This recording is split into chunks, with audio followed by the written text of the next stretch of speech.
Hello, welcome to This Week in Politics.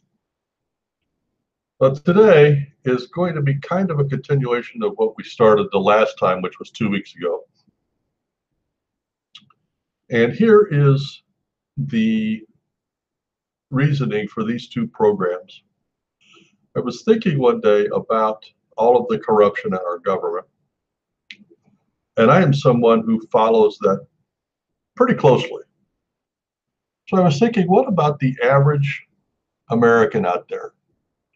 And where they get their news, and when they hear about all this corruption, what are they thinking? And it occurred to me that, it's kind of like trying to wrap your mind around what $1 trillion looks like.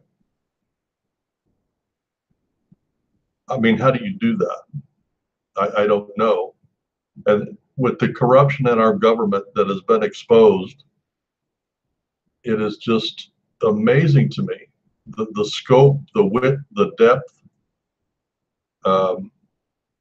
So rather than just acquiesce and agree with everybody that, yes, our government is corrupt, I decided to try to break it down in littler pieces so we could kind of keep our eye on the ball.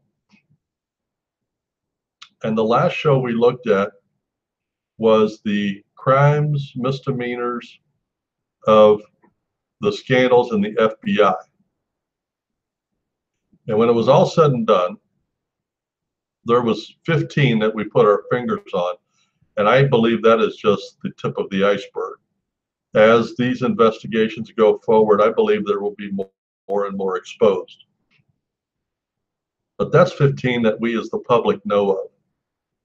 So then I thought, okay, so now we know that the F.B.I. and the Justice Department and all of the bigwigs associated with that are as corrupt as the day is long. Now, everybody except the rabid Hillary followers know that the Clintons are corrupt and have been for many, many years. Now, we are not going to concentrate on the old corruption issues. As an example, we know, and there has been a documentary that proves and chronicles that they were involved in a money laundering and drug operation in Arkansas. We know that to be true. That's a fact. They skated on it for several technical reasons. We know about Whitewater. Again, she escaped on technicalities. We know a lot of stuff that went on while they were in the White House. Like selling the room to the Chinese for donations. And I mean, just their whole career has been marked by theft and scandal and lying and cheating and manipulating. But what I want us to concentrate on today, because that is long ago and far away.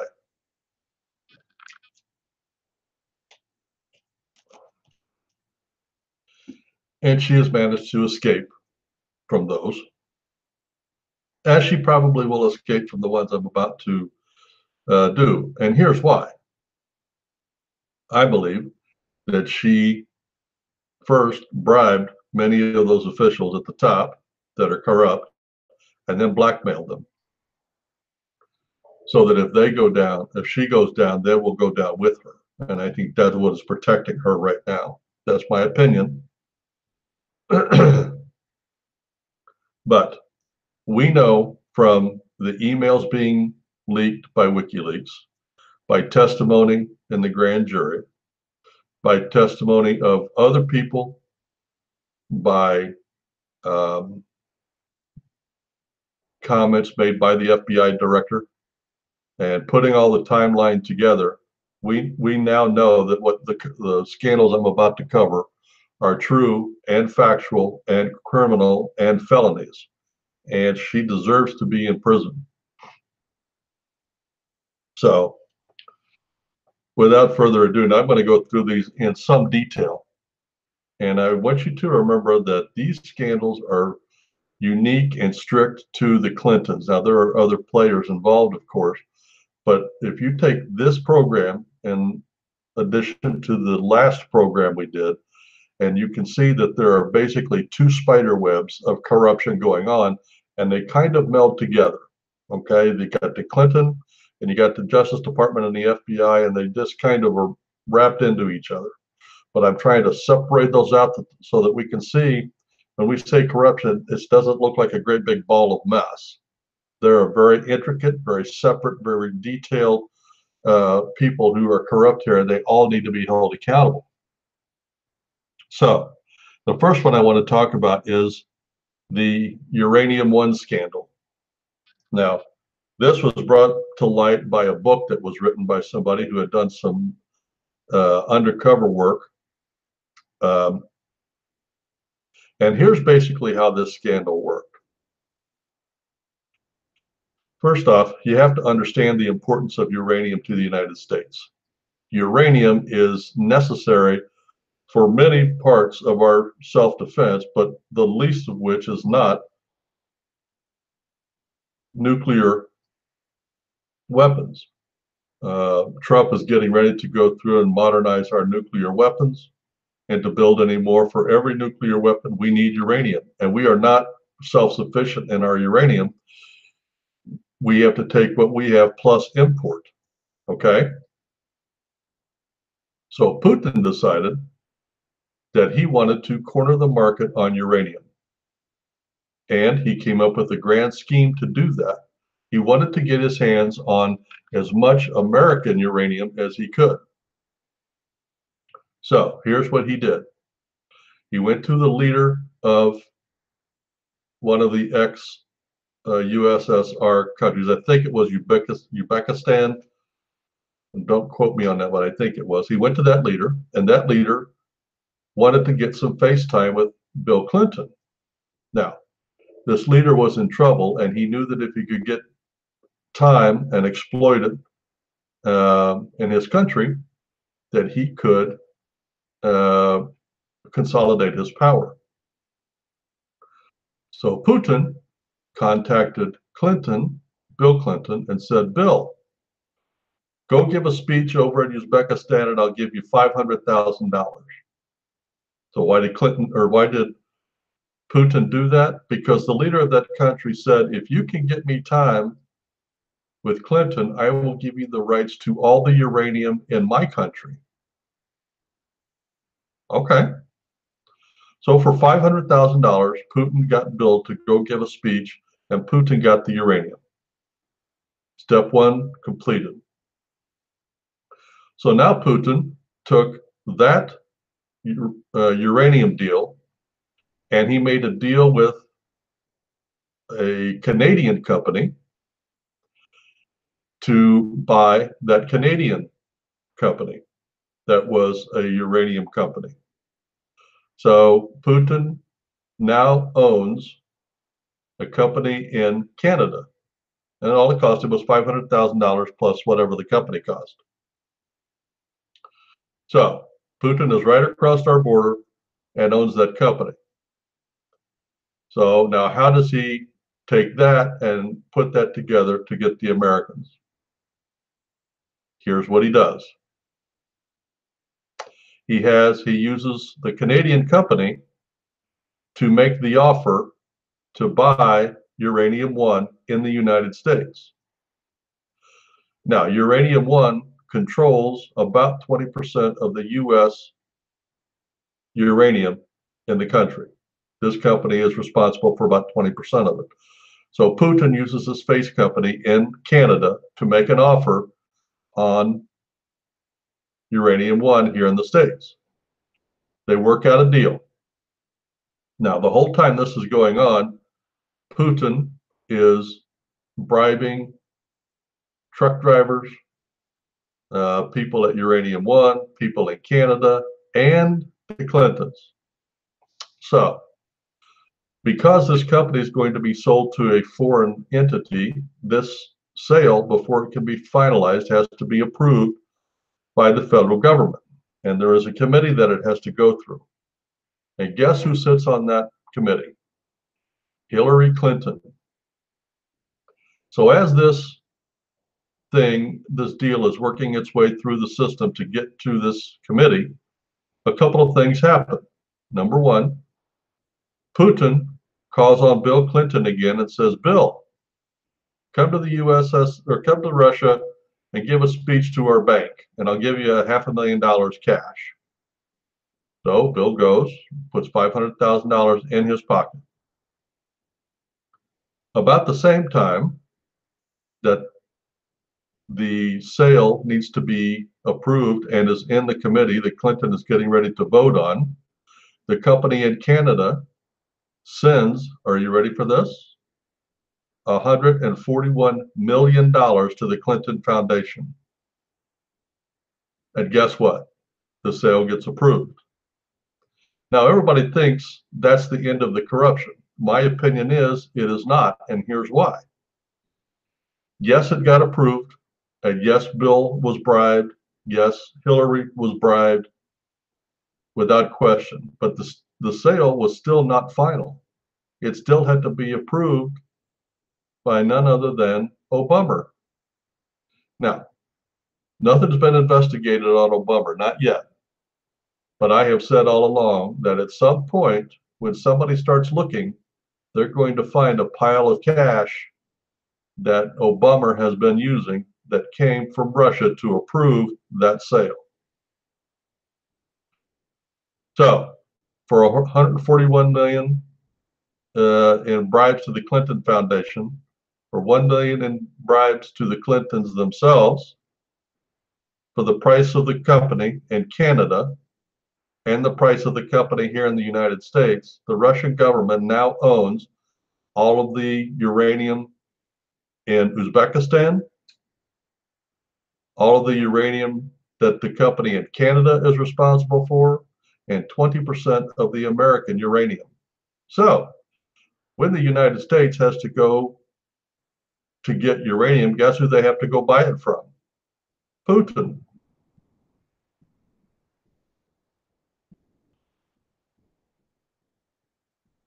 Now, this is not just a crime. This is not just a felony. This is treason.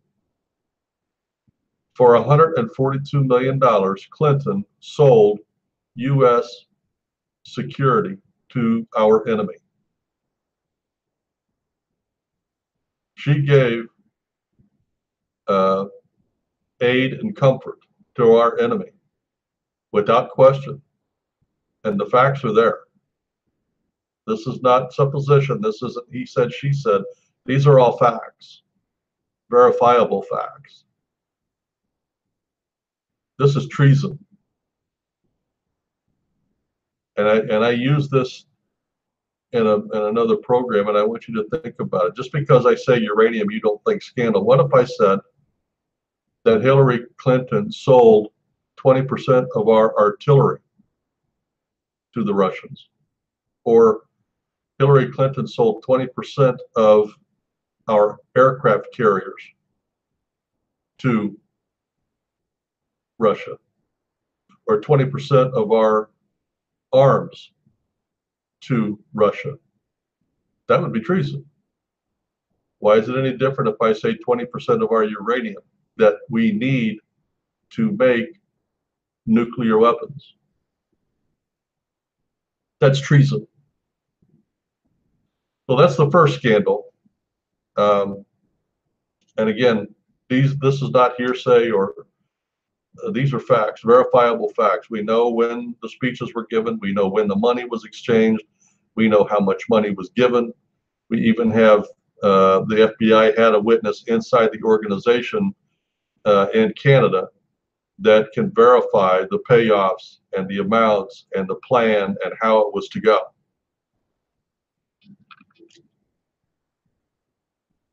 So we have at least 2 outside witnesses to all of these facts. This should be a slam dunk. If this were you or me, we'd be in prison for the rest of our lives right now. Now, the next scandal I want to talk about is one that most all Americans have heard of. This is the email scandal. Now, I want to run down a couple of things. First off, the beginning of this was when she took over as Secretary of State, and every government official has an official email server where their emails have to go through. Hillary, against the advice of other government officials, decided to run hers on a private server. Now, right here is the reason for this whole scandal. Everybody looks at the end, and most Americans think, okay, so she screwed up on her emails. What's the big deal? It was the intent up front, the reason that she got a private server. If she ran a government server, she would not be able to run another one of her scams, the pay for play, because all of her emails would be subject to review by the government. And she couldn't have that. If somebody from the government was reading all of her emails, they would find out about the pay for play, which was worth tens and hundreds of millions of dollars. And she couldn't let that happen. So she took a risk with the personal server. Now, when she stopped being Secretary of State, she is supposed to turn that server over with all of her phones and iPads and all that stuff that she was using to the government so they could go over the emails. That's protocol. That's just the way it's done if you're going to have a private server. She did not. In fact, she didn't turn over anything for a long time. She was asked a lot of times, and she kept stalling and stalling, and when she finally gave, she started giving, like a piece here and a piece there just to draw this out as long as she can, because she knew she was running for president and she wanted this to be a non-issue. So rather than be completely honest and upfront and just give it all up, she turned in one phone with the emails on it. And in the time that she was supposed to be doing this, her and her staff deleted thousands of emails. Then they took a chemical called bleach bit and cleaned the server and the instruments. There was a total of 7 other instruments that the FBI knows about that they tried to destroy with hammers. So here's the picture. The FBI said, or the State Department says, Hillary, give us all the stuff with emails. She gives them one phone. She keeps 7 phones and the server. She deletes everything on there. She bleach bits everything. And then she takes a hammer and destroys all the hardware. Now, after this is all done, and the State Department and the FBI get their hands on what's left of this mangled mess, they are able to recover 30,000 emails. And they find out that she has destroyed 7 other units. In those 30,000 emails, we know because Comey testified before the Senate under oath, when asked directly by Trey Gowdy, was there any classified material on there? And Comey said yes. Trey Gowdy said, Hillary said there was only one phone being used. Was that true? Comey said, no, that's not true. We know of at least 7. Gowdy then asked, Hillary said there was no other email. She turned everything over to the FBI. Is that true? And Comey said, no, we know of at least 30,000 other ones. And the lies just kept coming and coming and coming. Now, everybody wants to focus on what the FBI did. And I did in the last program, because this is where the FBI and the others kind of fit together. Hillary did those things, and what the FBI did, I'm not going to comment on today, except in passing, because we did that in the last show. And yes, they were part of the cover-up, and yes, Comey was part of it.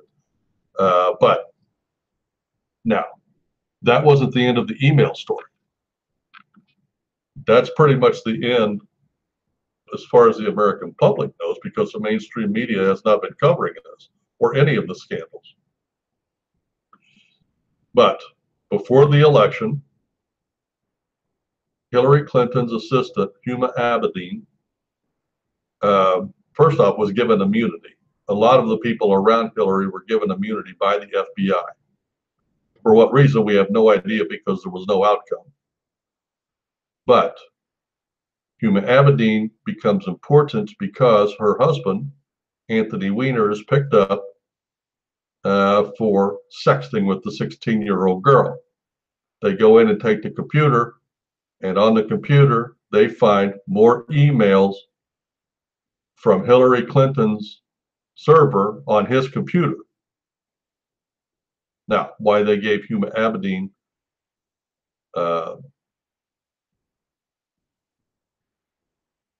exemption for prosecution, when the only way they could have gotten there was through her. She had to be the one that took it from the Hillary's server and put it on her husband's computer. That's when they came back out just before the election and said, we have opened the investigation. And this was like a week before the election. And in less than a week, we were supposed to believe that they went through an additional 50,000 emails. I don't care who you are, you cannot read 50,000 emails, even if you had 50,000 people reading them. You could get them all read, one per person, but there's no way that in a few days you could take all of that information, quantify it, decide whether it is classified, and then decide whether it is relevant for prosecution. There's no possible way that happened. But yet that's what the FBI said happened. That's how it affected the Hillary campaign. And that is why Hillary blames the FBI for the loss of the election, which, by the way, if you ever read or have heard of Hillary's book called What Happened, which the title itself leaves the impression that, it was a foregone conclusion that she would win the election, is totally poppycock. I knew 3 months before the election that it was Trump's election to lose, not Hillary's to lose. But anyway, in that book, she blames everybody, including half of the American people, by calling us deplorables.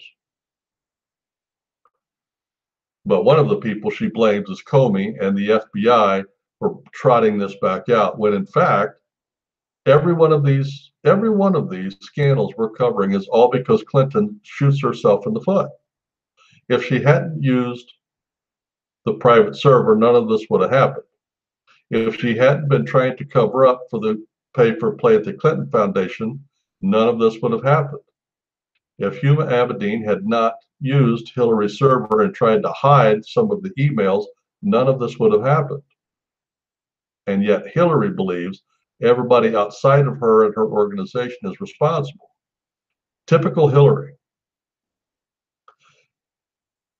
Now,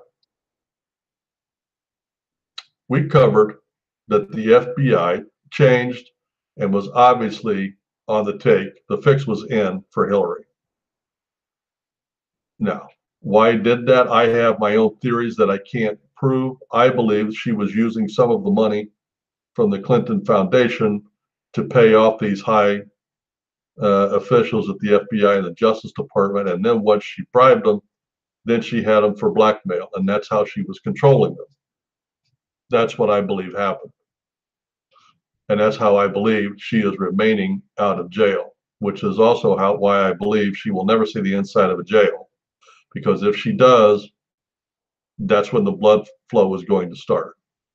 And then the whole thing will topple down. And I hope it happens. I just think there's too many people with too much to lose. They're going to stretch it out as long as they can and hope one of the Clintons die before anything happens.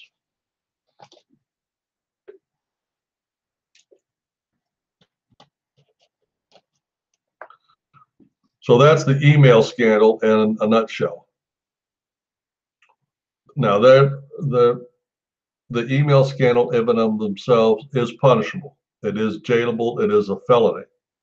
But also, she lied to Congress. That also is a felony. You can't do that. So just within this one scandal, she has lied to Congress. She's done many, many felonies just in this one scandal. Um, she was destroying evidence. She was disobeying a subpoena. She was whitewashing. She was trying to cover up. There was just many things going on here. Now, let's talk about the third scandal that is strictly Clinton.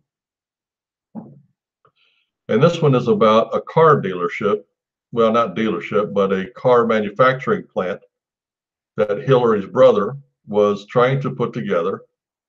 I believe it was in the state of Mississippi. So Bill goes to, let's see, where did that trip? It was either Russia or China. I believe it was China. So Bill goes over there on a speaking tour, takes Hillary's brother and some other people with him. And while they're over there, they try to raise money so that Hillary's brother can start this car dealership down in Mississippi. Now, here's the sales spiel that they used. The U.S. government has a green or a visa program where if you donate or invest in a business in the United States, and I believe the amount's $500,000, plus create 10 jobs for Americans, you get a visa.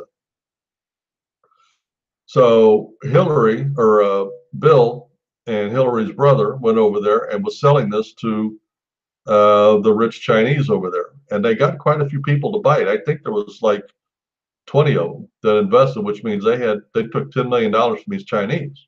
Okay. So they take the money, and I think the state of Mississippi even got taken. I think they donated the land to Hillary's brother. They built the building, but they never hired. No, that's not true. They did hire some people. They never made a car. So some of the Chinese got their visas, but most of them did not. Hillary's brother walked away with at least $10 million, invested a little bit of it, hired some people for a short amount of time, and then fired them. And some of the Chinese got their visas, but most of them did not. They got swindled out of their money. Bill or Hillary's brother walks away with the cash. A few Chinese walked away with the visa. The majority of them got screwed. Now, the reason this is such a scandal, first off, is the Chinese can't just get out and come over here and get their money. But they are suing. And they are suing Hillary's brother. Now, I believe that's probably going to be handled on the QT. There will be some negotiations back and forth. But I don't think anything's ever going to come of that. I think the Chinese are just out. But this is typical. Now, look at it from the Chinese standpoint. If the ex-president of the United States says he can get you a visa, who else is going to be able to do that other than an ex-president? He's one of the few people on the planet that can promise you a visa and get it. So Bill went over there and had no problem at all. Trust me, if there's a possible way to get that visa for you, I will do it. I will do it. Pay the $500,000 and you'll become an American citizen. And they bought it, literally. But most of them ended up getting the shaft, and Hillary's brother walked away with the money.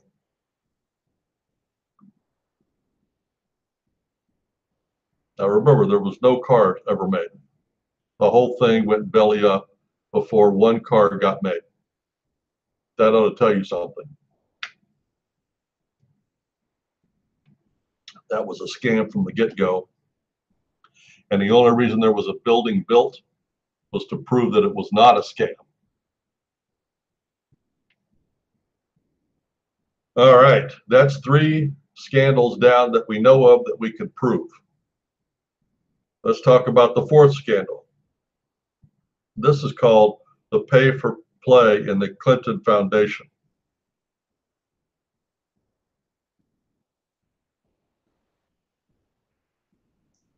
As you may or may not know, the Clinton Foundation was set up to do charity work, and it did very, very little charity work. The Clintons used it as a clearinghouse to receive bribes. As an example, if somebody in the Middle East wanted to have a face-to-face with Hillary Clinton, all they had to do was donate X amount of dollars and then go through the back channels and say they wanted a face-to-face with Hillary, and that would happen.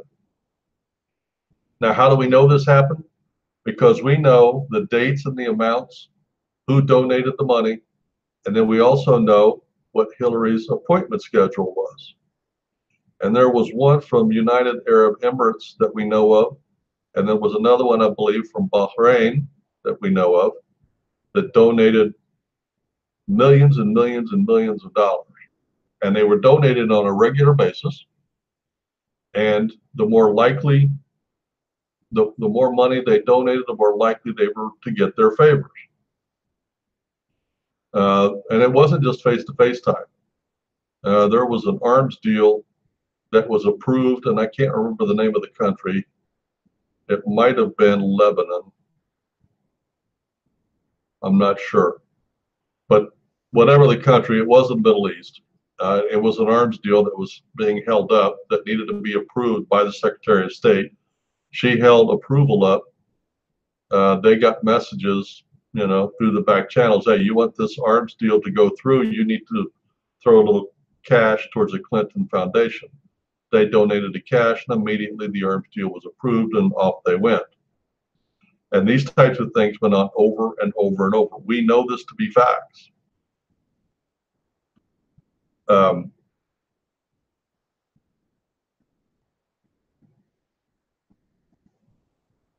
when Hillary dropped out from being Secretary of State to rev up her run for the presidency, I think that was a 2-year period of time.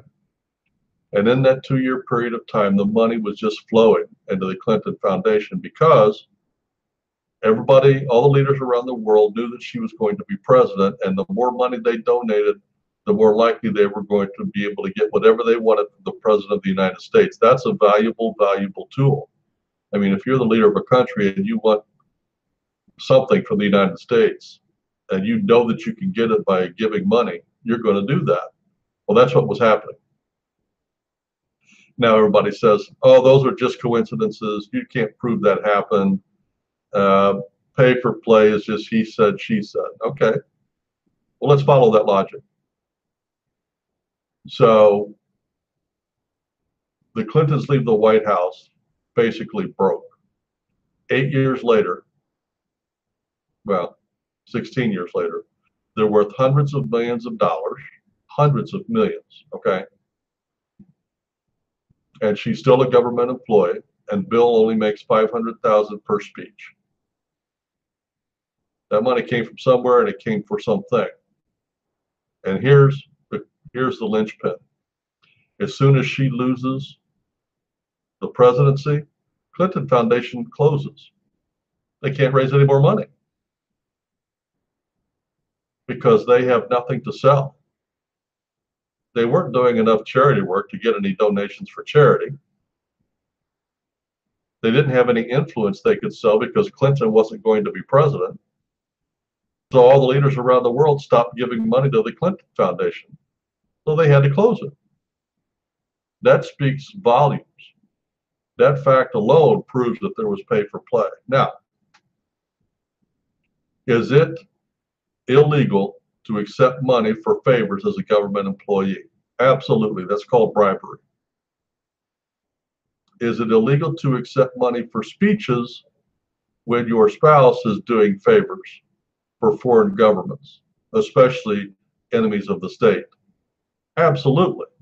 That's bribery also, and borderline treason. Is it a crime to have a foundation set up that is supposed to be doing charity work when all it is your personal piggy bank? Yeah, that's called fraud.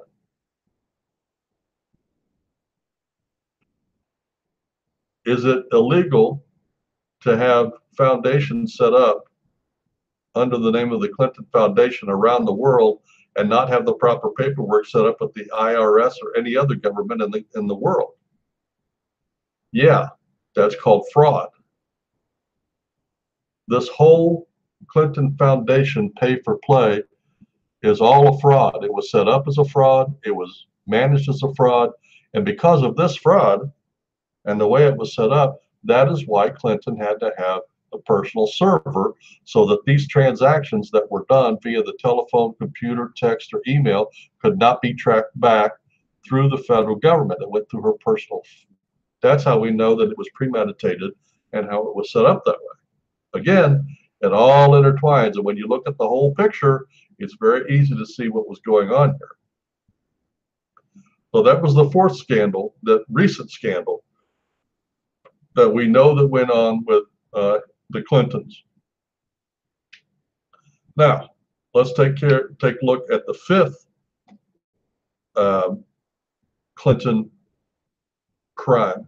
And this one you probably haven't heard about. This is kind of a new one that is flying under the radar right now, but I believe will become center stage before too long.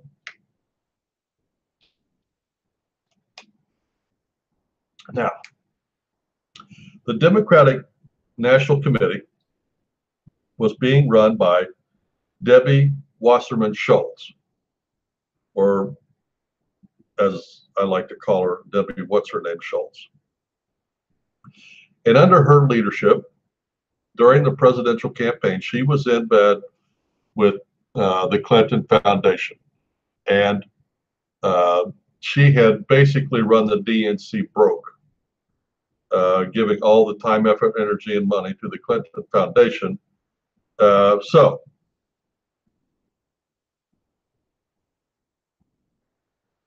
because they ran out of money, Debbie What's-Her-Name Schultz is getting ready to either get fired or leave. I believe she leaves.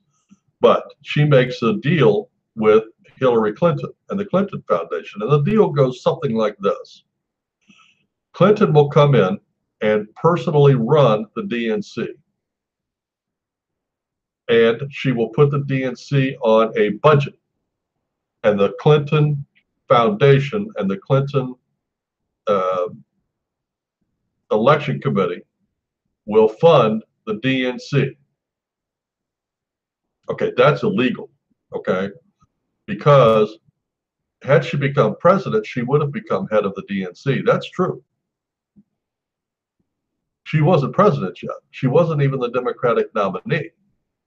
But the reason Clinton did this is, and she insisted on this before she agreed to this, that she would have say-so over who got hired, who got fired.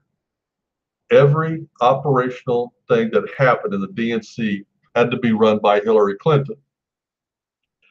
This is when the primary elections were being rigged against Bernie Sanders. And she put the DNC on such a tight budget, there was no money at all. All she did was keep the doors open and enough stuff that could help her organization.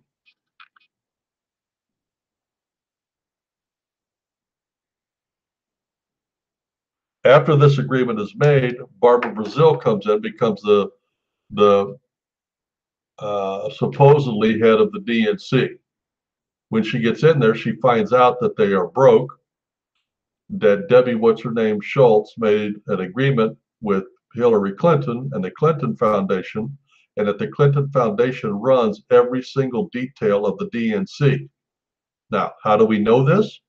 Because after the election is over, Barbara Brazil writes a book and explains all of the details in her book. Now, when she starts to sell it and Clinton finds out, Barbara Brazil starts to soft pedal and backpedal because she doesn't want to have to wake up one night and realize that she's committing suicide. But we just go read her book. It's obvious what the facts are. It's obvious that it happened. We've known all along that the primaries were rigged against Bernie. And I'll say it again, what I've said all along. I believe had the elections been fair on the Democratic primaries, Bernie would have been the nominee, and Bernie against Donald, Bernie would have been our president. I believe that to be true. I believe that Hillary Clinton cheated Bernie not only out of the nomination, but out of the presidency of the United States. The DNC takeover by Hillary Clinton is illegal. You can't do that. That's a felony. To be in charge of the Democratic National Committee when you are not president, and to finance it, and to control the internals, and the hiring and the firing, and to fix elections, and fix ballot boxes, and all of that stuff, that's all illegal. And that is all Hillary, and we know that that was all done. So the DNC takeover by Hillary Clinton before the presidential nomination is the next scandal that I hope she gets punished for. At some point in the future, long after the Clintons are dead, these are all going to be verified. Now, let's take a look at the sixth and final one that I want to take a look at today. There are a couple other ones that I'm pretty sure Clinton is guilty of, but I don't want to go into them yet because I'm not convinced that totally that it's her. But this one I am convinced is her totally, and we know it to be true. This story is still unfolding, but there's no question where the epicenter of this one came from. And I call this the P file. Everybody else in the world is calling it the Steele dossier, or the dossier, or the whatever they're calling it. I call it the P file. And here's basically how this thing runs. This is a long running escape mechanism for Hillary and the Democrats. Now, first off, let's make some facts known. Every major government on the planet interferes in all the other governments in the world. The United States does it. You know, we drop leaflets, we play Radio America, we have spies, and every country does this. What we do not do is we do not mess with the ballot boxes or use force to change outcomes. And it wasn't done here. But the Democrats decided to make the Russians the bad guys and accuse them of crossing the line and fixing the ballot boxes. Never was done. They can't prove it. But they took that generality and turned it into a way to, first off, to try to defeat Donald Trump. And then when that didn't work, to try to unseat Donald Trump. And that's not going to work either. Here's how it worked. Hillary was running for president against Donald Trump. And she had thrown everything, including the kitchen sink, up against Trump, and nothing was stopping him. The marriages, the university, the income taxes, the everything, and nothing would stop him. So Hillary decided to get her black ops guys together.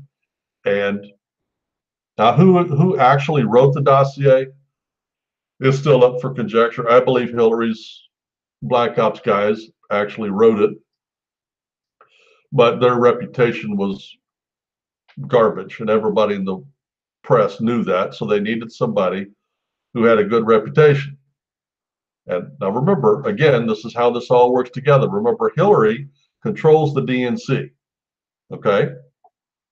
So her organization hires a law firm. Hillary Clinton's organization pays the law firm, and the DNC pays the law firm for this dossier.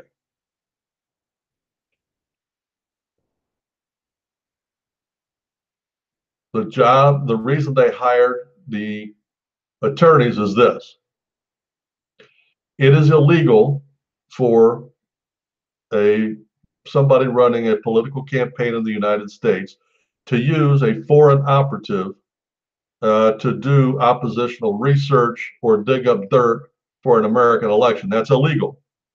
Okay. So Hillary decided that she would hire this law firm and put it under general categories of legal work and have them go do the dirty work. So the attorneys went to uh, GPS, a company, and they hired GPS to write the dossier. It's already been written, but that was the pretext. So GPS hires an ex MI6 agent that had an outstanding reputation. Um, and they use his name. So they put all of this in, make it looks like they designed this information to look like actual intel.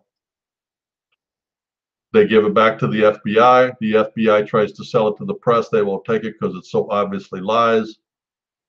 Then Comey gives it to the president. Once the president gets it, Trump, by the way, once he gets it, it now becomes news. Now the press starts writing on it.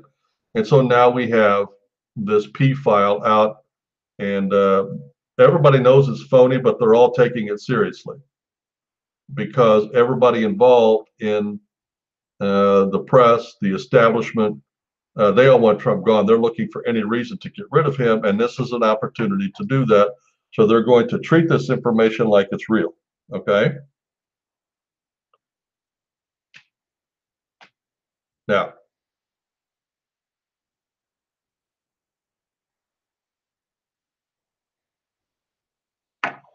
so now they have this file, and there's nothing been. As soon as it's given to Trump, there's a guy named in there, and I can't think of his name, who supposedly went to a foreign country and set all of this stuff up. Trump simply picks up the phone, calls the guy into his office, and tells him, "Bring me your passport." So the guy takes his passport to Trump. He's never even been to that country. So we know that it's wrong right off the bat. But that doesn't stop the FBI or the Justice Department. And this is, again, how it all weaves together. Now the FBI is going to step in, and they're going to take the information that the Clinton Foundation, and the DNC has fed them, which is all lies, and now they're going to take it, do their magic, and try to turn this into reality. Well, they've got it into the press, and now they want to use it to spy on the transition team of Trump and his organization. We now know that the information, they have to get a FISA warrant to do this. And we now know that the information they used to obtain it was this P file. Now, the Democrats will say that there was other information supplied with it, but here's the information they supplied. It was newspaper articles.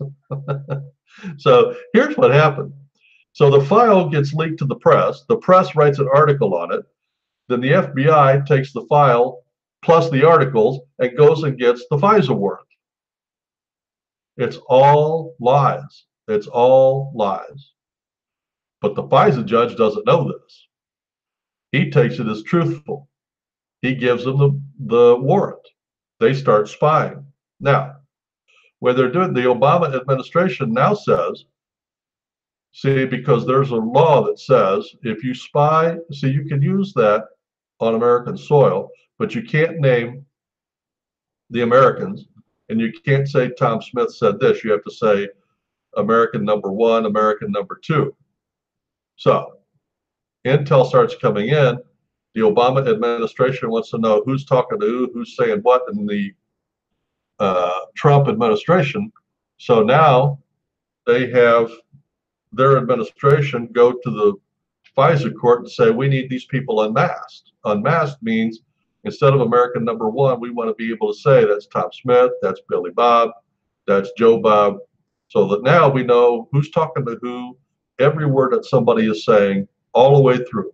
We now are inside the Trump administration. And it's all because of this stupid P file that Hillary made up. And it's not over. This P file continues to draw people in. So now we've got them unmasked. Now we know who's talking to who. So what do they do with that information? They use that part of that information to catch somebody on the Trump administration in a supposed lie when it really wasn't, but they made it look like that. Then the FBI under Comey steps in and he uses this file to leak information through one of his buddies back into the press, which was a fake memo, which again came from the P file. And when asked about it, he admitted to it. Comey admitted to it. And when asked why, he said, because I wanted to get a special prosecutor to get President Trump out of office. Guess what? It worked. Now, because of the P file, the newspaper articles, and all of the garbage that went after that, we now have a special prosecutor who has been spending over a year and a half investigating Donald Trump. And guess what the charge was?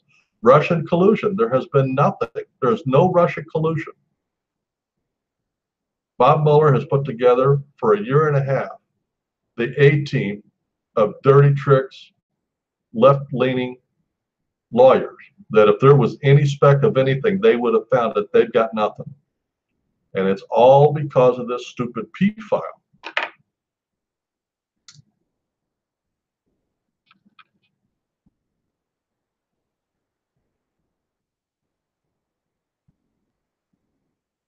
Now, when you think about from a dirty tricks operation to try to win the presidency, and it goes to England through the FBI, through the executive branch, back through investigations, then back through the FISA court, then through unmasking, and then through the special prosecutor, and then through the year and a half of investigations, and then that whole scenario, that whole thing started with Clinton paying for, and through the Democratic National Committee paying for that P file. She may as well have wrote a book called Hickory Dickory Dock, and it would have been just as truthful as the P file.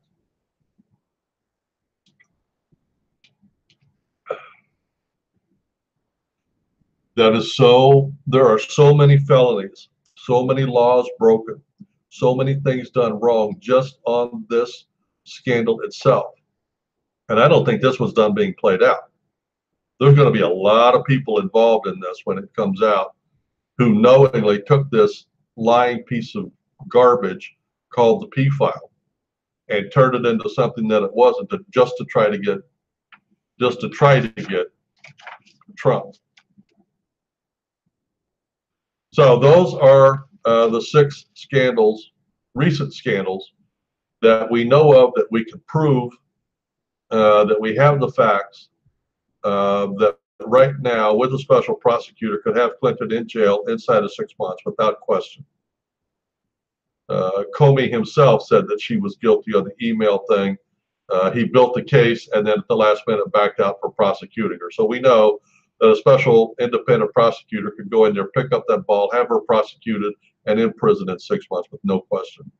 And the other 5 would fall right into suit because, as I said, they are all intertwined. And as soon as you start pulling on that thread, they're all going to come gushing forward.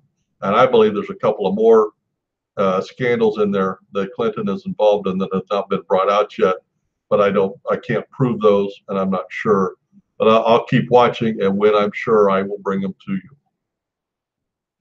Well, that's about all I wanted to talk about on the Clintons. Now, at the end of each program, I like to run through current events just so we can keep it, for in the future when people want to go back and write, write history or write reports, we'll be able to know exactly what week certain events happened because they'll be listed here. Now, the first one I want to talk about is the Nunes memo that came out. Now, the Nunes memo came out about a week ago.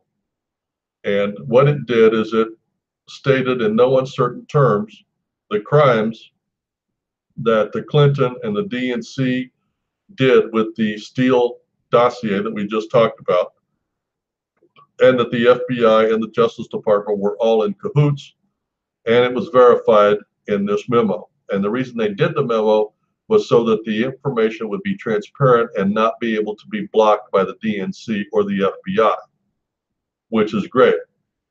The week leading up to that, the FBI tried to intervene, and Nunes was smart enough to not make that happen. And the week before and the week after, the Democrats and the DNC have been jumping all over this thing, trying to negate it. But in fact, what it does is it confirms it. But this is the week that happened.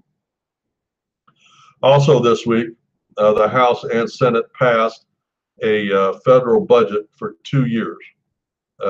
Terrible deal as far as I'm concerned. It will increase our deficit by $1 trillion. It will increase our annual spending by around $500 billion. And it's going to be made doubly worse in the short run because of the tax cut that Donald Trump ran through. And here's why. Because now they've magnified that hole in the deficit. So in a year when the deficit is so massive, instead of blaming it on the spending, they're going to blame it on the tax cuts, and then they'll start to try to raise taxes. That's the game plan here. And if you don't believe me, look at how the votes went. Remember, I said the Democratic and Republican Party is dead. It's the establishment party and the Tea Party. Look at who voted for this thing, to increase the spending and the deficit. It was the establishment. Now, the last current event I want to talk about was the 2018 Olympics opened this week in South Korea. Now, the thing that these Olympics will be remembered for, as of right now anyway, will be that North Korea sent half a dozen or so athletes down to South Korea. They entered the stadium with the South Koreans in a show of solidarity, and the leader of North Korea, Kim Jong-un, also known as the Cabbage Patch Kid, sent his sister down as his representative to South Korea. This is all, in my opinion, this is all a result of Trump being able to handle him and rein him in. And he's now, instead of confronting the West, Kim Jong-un is trying to play nice with South Korea so that Trump will leave him alone.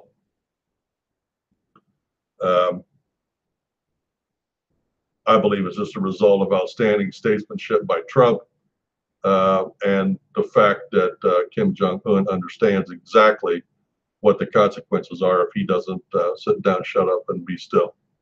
And so he's sitting down, shutting up, and being still in Korea. So that's the current events. That's the story I wanted to talk about today. I do want to say one more thing. All of our programs are produced by the Prayer Box Ministry. If you'd like to know a little bit more about who we are and what we do, you can find us online at www.prayerboxministry.org. Go over there and check out our website. It has been designed to be an interactive website.